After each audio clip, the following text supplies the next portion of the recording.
Hey guys, and welcome to the Working Money Channel. Breaking news just out today, guys, from Michael Branch. Ripple to power remittances between Japan and Thailand. They just forged a new partnership. So crypto company Ripple announced the launch of a new joint project with SBI Remit to streamline Japanese and Thai money transfers. Under the project, SBI Remit, Japan's largest payment provider, will allow Thais living in Japan to instantly send money back home using RippleNet technology. Siam Commercial Bank will represent the Thai side in this venture. So the APAC region is growing significantly in response to progressive crypto regulation and innovation from companies like SBI Remit.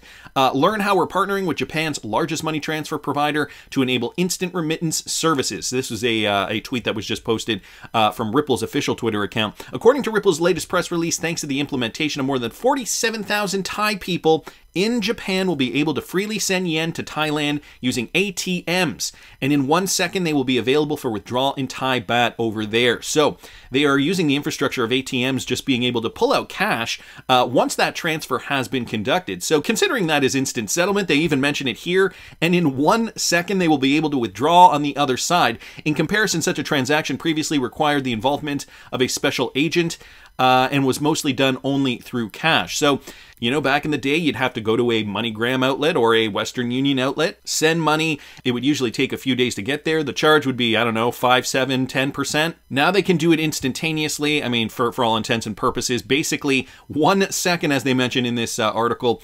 Asia is open for Ripple, unlike some. So while Asian countries and companies are taking full advantage of Ripple and incorporating XRP into their operations in the US, the company has come under scrutiny. Of course, there is the lawsuit still that this article just kind of highlights. But Ripple keeps plugging along, guys. This past week, I did mention that they did conduct a report and found that 76% of financial institutions worldwide will use blockchain and cryptocurrencies by the year 2025. So we're seeing these Asian countries get a head start on this. Of course, we do not want to be left in the dust. We really are, though, approaching this inflection point. At what juncture is the SEC going to step back and say, okay, here are the clear rules.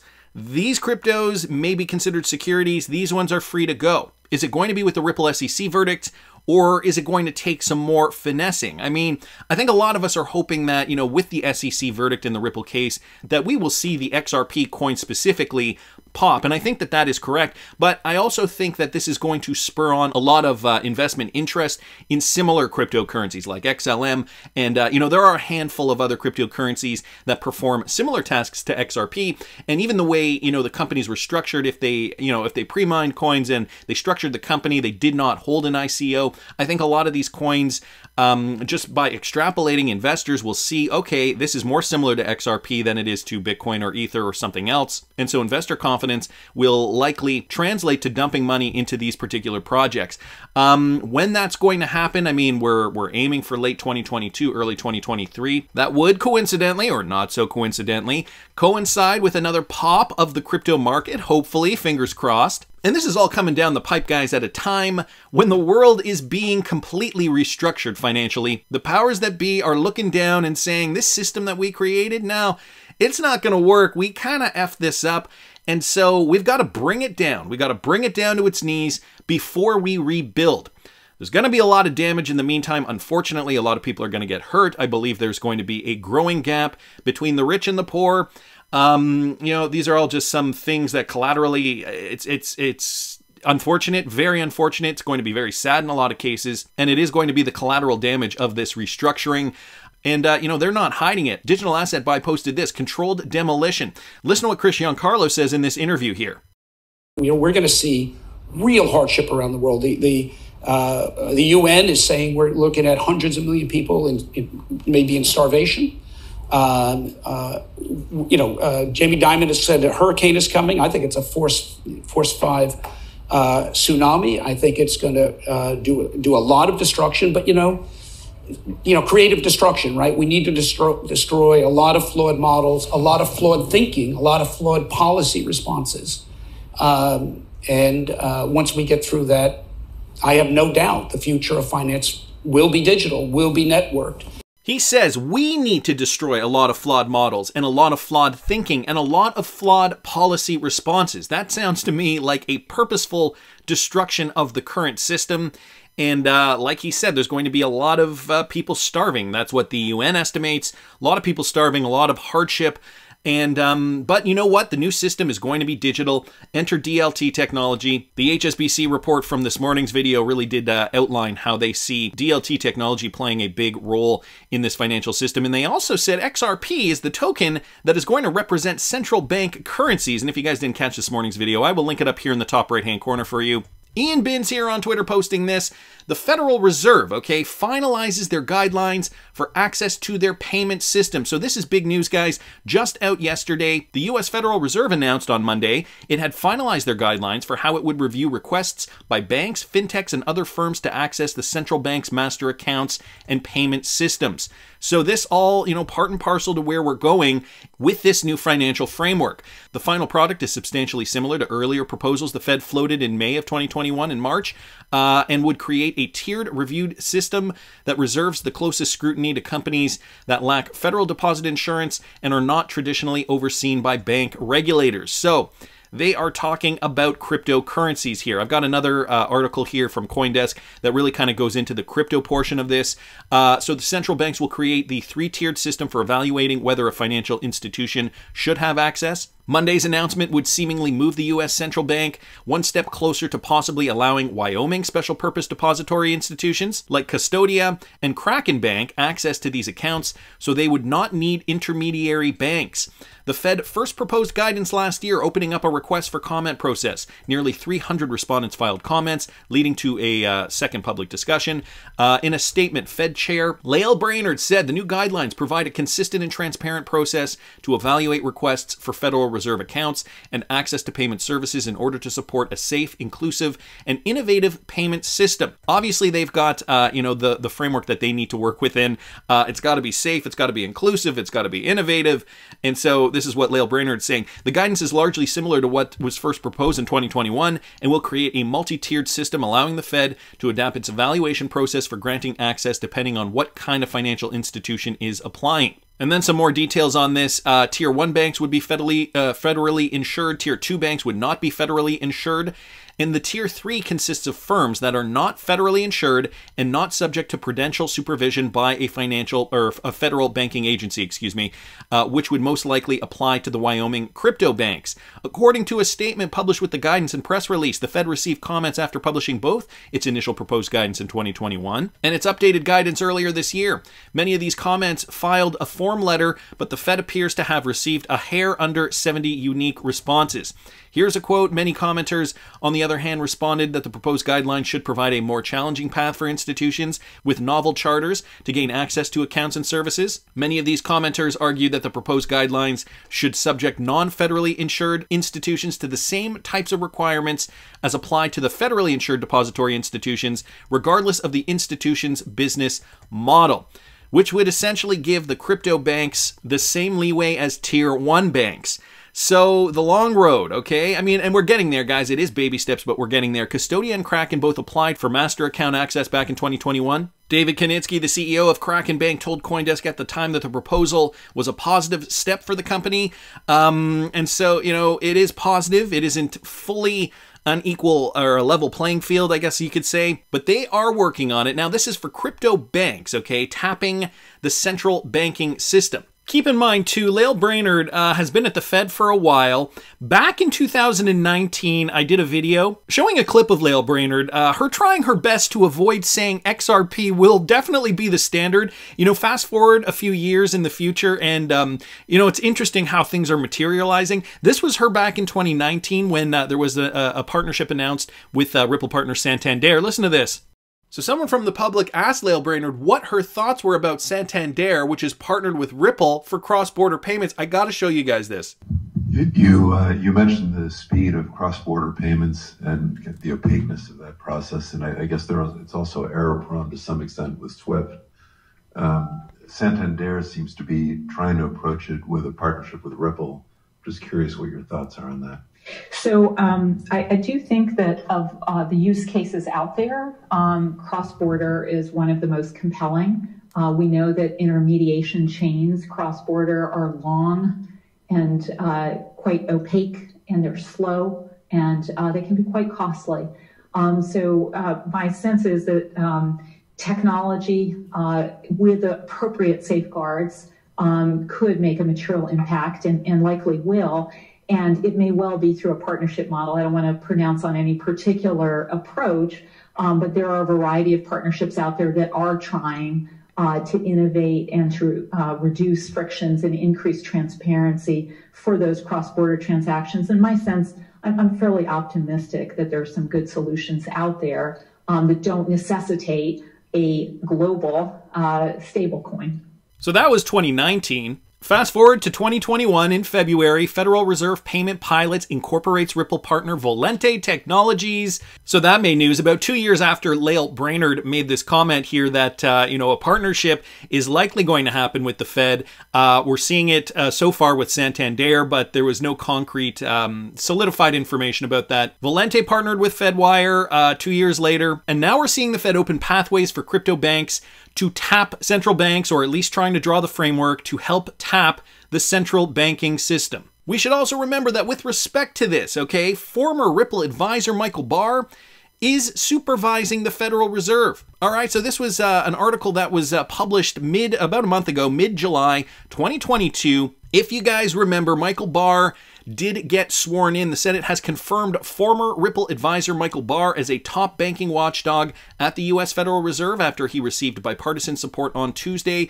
President Joe Biden nominated Barr to the role of vice chair of supervision at the Federal Reserve in April, owing his career in consumer protection and his role in shaping the 2010 Dodd-Frank Act. So Michael Barr, guys, former Ripple board member, has been sworn in for about a month at the Federal Reserve. So this, to me, is a step in the right direction, positive for banks, crypto banks, even if they are not Ripple integrated. We have somebody who is on Ripple's board, who has experience in government, obviously a lot of experience with the Treasury, realizing that, the Fed has to get on board and they have to formulate a positive framework for crypto adoption to really work in the United States. So wanted to thank Ian Binns there. An interesting update from the Fed. And considering where the technology is going, guys, I saw this. Now, this was an older interview from Thinking Crypto. This is Jack McDonald, okay, of Polysign. And I mean, I guess when I say older interview, is from last month. So it is still relatively new and recent and relevant, I guess, to the topics that we're talking about today. And if you guys don't know, I'll give you a little bit of a background on Polysign,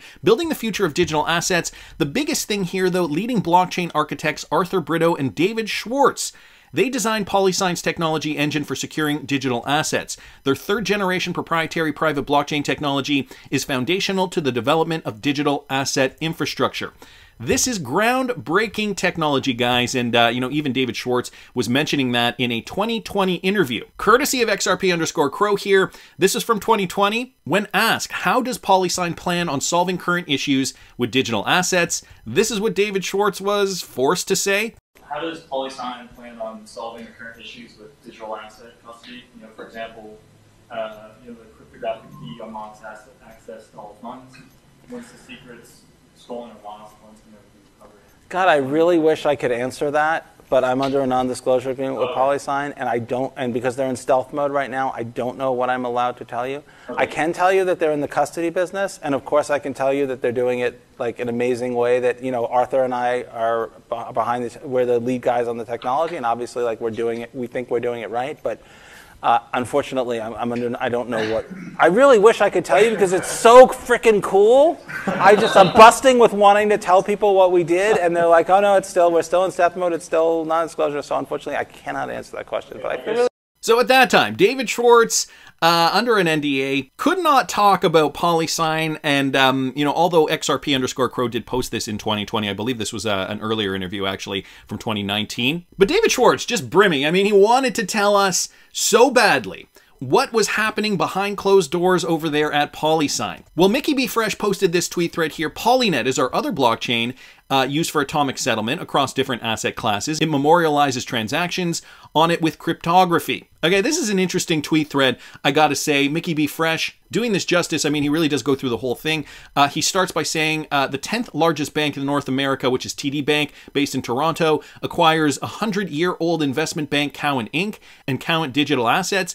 Cowen's major shareholder is Polysign and Standard Custody. So something else we should be paying attention to. Let me also remind you that Ripple partner TD Bank filed a patent for tech allowing real-time retail transactions using digital currencies.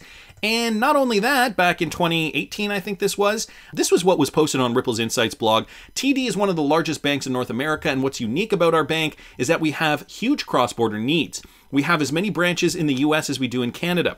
So we looked at Ripple. They were really the only place 16 months ago that was thinking about the world beyond Bitcoin. So TD, guys, no stranger to Ripple and XRP. And as per Mickey B. Fresh, TD did in fact acquire Cowen Inc. and their major shareholders are Polysign and Standard Custody. So an interesting connection there. Cowen Digital will provide full service trade execution and custody solutions via their strategic partnership with Polysign and Standard Charter. This deal opens the door for TDA Network, TD Ameritrade, to offer spot trading of cryptocurrencies. Cowen Inc. Digital Assets has offered spot crypto trading markets for the past 6 months, and some more supporting documentation with regards to that. And then down here, Arthur has built the best of breed settlement blockchains that will start as a private blockchain and evolve to hybrid and ultimately to a public blockchain, rewriting a new operating system for capital markets and payments globally. This coming from the CEO of Polysign himself, Jack McDonald. Now, getting down to this clip here that I wanted to play you guys. Polynet is our other blockchain used for atomic settlement across different asset classes. It memorializes transactions on it with cryptography. Here's Jack McDonald explaining a little more. Maybe he's letting us in on what David Schwartz wasn't able to let us in on 3 years ago. I'd say the third line of our business, which doesn't get much attention or press, which is very important to us, is something we're calling Polynet now, which has to do with building a settlement layer for a broad range of asset transfers that really spans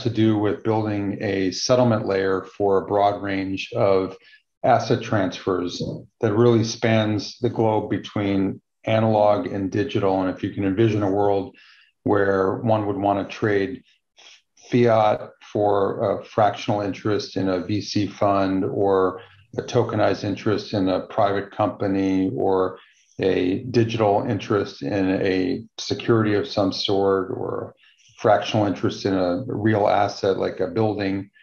All those different trades are happening today in respective islands or silo marketplaces. And we want to stitch those together and build a settlement layer that will allow for instant atomic settlement. We don't want to store assets on our respective islands or silo marketplaces. And we want to stitch those together and build a settlement layer that will allow for instant atomic settlement. We don't want to store assets on our blockchain that we're building, but rather provide a mechanism to memorialize different aspects of a transaction and replace trust with truth in bilateral transactions, and to facilitate that in a way that benefits both the buy and the sell side. And we've got some very interesting proof of concepts going on in that space with some leading asset managers and other service providers. And I think you'll hear more from us in that department towards the end of the year. Well, I'm definitely excited. Leading asset managers and other service providers. And I think you'll hear more from us in that department towards the end of the year.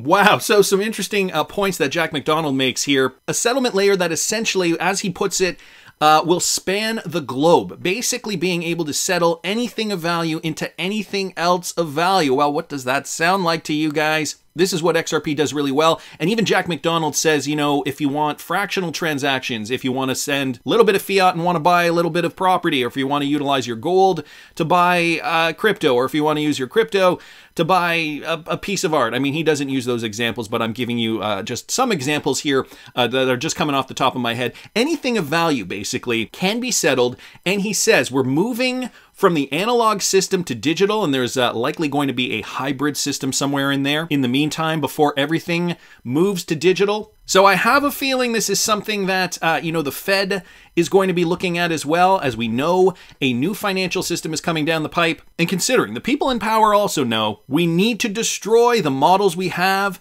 in order to build back better, dare I say. I hate that term, by the way, but this is where it's going, guys. The financial system building back up. And so those of us holding the crypto assets that are going to be central for this financial system to work, we're going to be the winners coming out the other end. That's just my opinion, but I want to hear what you guys think. Please subscribe to the channel if you haven't already. Like the video if you like the content I'm providing. I always love hearing your comments. See you in the next one, guys.